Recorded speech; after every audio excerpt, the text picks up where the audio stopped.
ناظرین کرام، اگر رمضان ہو اور روزہ ہو اور سبحان اللہ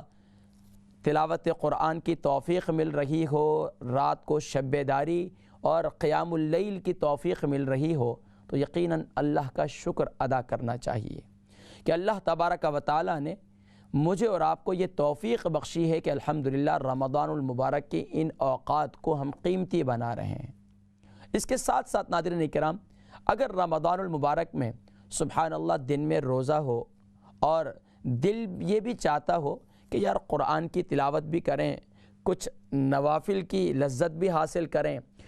کچھ سبحان اللہ ذکر و اذکار کی لذتیں بھی حاصل کریں، اور اس کے ساتھ ساتھ گھر کے کام کاج بھی چلتے رہیں،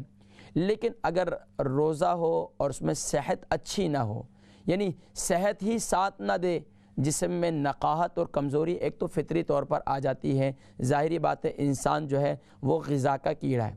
اگر غذا اسے نہ ملے، کھانے پینے کو نہ ملے تو آٹومیٹکلی تھوڑا بہت تو فرق آتا ہی ہے۔ لیکن صحت ایسی خراب ہو کہ روزے نہ رکھے جا رہے ہوں، صحت ایسی خراب ہو کہ رات کو قیام اللیل کی توفیق، تراویح کی نماز یا اس کے علاوہ تہجد کی توفیق یا اس کے علاوہ بقیہ عبادات کے اندر وہ لذت نہیں مل رہی ہو، وہ چاشنی نہیں مل رہی ہو، وہ ذوق نہ مل رہا ہو، وہ شوق نہ مل رہا ہو، تو یقیناً انسان یہ خاص طور پر اہل ایمان جو ہے وہ فطری طور پر، اندرونی طور پر یہ محسوس کرتے ہیں کہ یار رمضان المبارک کی جس طرح مجھے برکات کو حاصل کرنا چاہیے تھا میں اس طرح حاصل نہیں کر پا رہا، میرے جسم میں وہ چستی، وہ عبادت کی حلاوت وہ مجھے نصیب نہیں ہو رہی۔ ہاں، اگر صحت ٹھیک نہیں ہے تو ہمیں خاص طور پر اپنے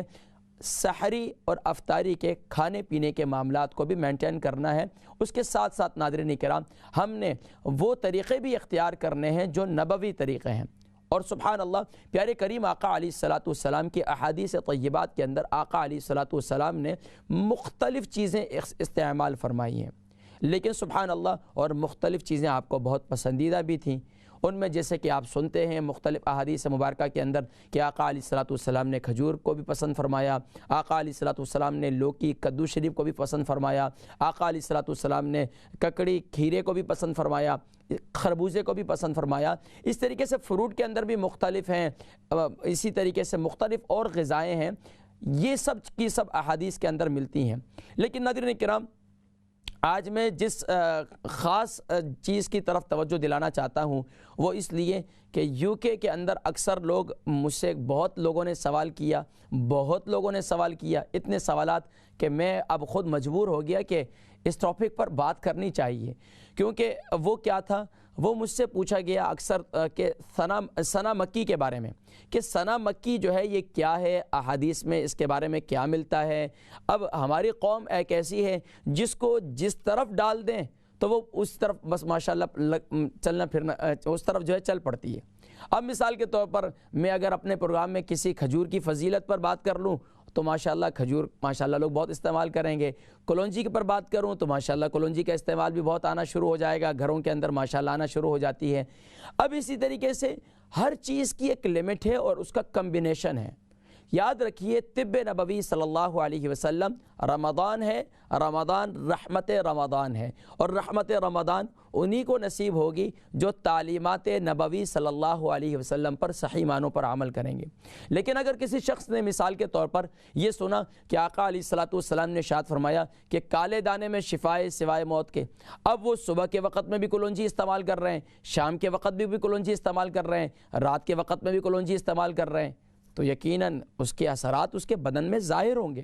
اسی طریقے سے اگر کوئی شخص ہے، اس نے یہ حدیث مبارکہ سنی کہ آقا علیہ الصلاۃ والسلام کی بہت پسندیدہ کھجور تھی، اس نے کھجور صبح کے وقت میں بھی استعمال شروع کر دی، شام کو بھی، رات کو بھی، مطلب ہر وقت کھجور ہی کھا رہے ہیں، تو پھر تو موت واقع ہوگی۔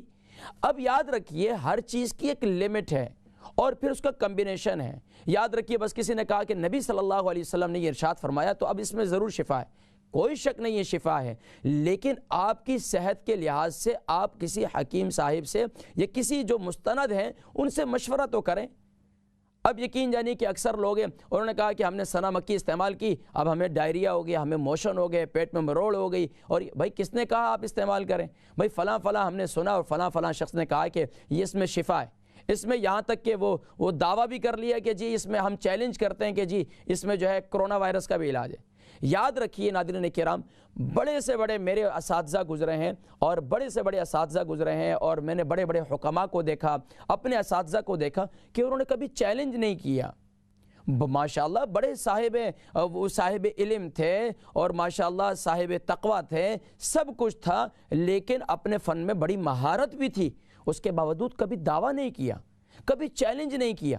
بہت سے جب سے یہ وبا چلی، مجھے مختلف لوگوں نے کہا کہ قاری صاحب آپ کو علاج ایجاد کر دیں، کہ ایک دعویٰ کر دیں کہ اس کے لیے۔ میں نے کہا یاد رکھو، احادیث طیبات کے اندر وباؤں کا علاج موجود ہے، احادیث طیبات کے اندر بیماریوں کا علاج موجود ہے۔ اللہ کے نبی صلی اللہ علیہ وسلم نے ارشاد فرمایا کہ اللہ رب العالمین نے کوئی بیماری نہیں اتاری کہ اس کے ساتھ اس کا علاج نہیں اتارا، موجود ہے ساری چیزیں، لیکن استعمال کریں۔ اب اللہ کی طرف سے اگر اس کو شفا ہوگی تو شفا ہو جائے گی،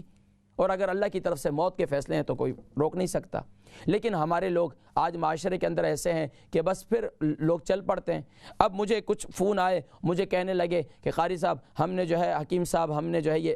سنا مکی استعمال کر دی۔ بھائی سنا مکی ٹھیک ہے استعمال کی، کیا ہوا؟ اب ہماری امی کو، ایک ہماری بہن نے کال کی مجھے، امی کو جو ہے ہماری موشن شروع ہو گیا، ڈائریا شروع ہو گیا۔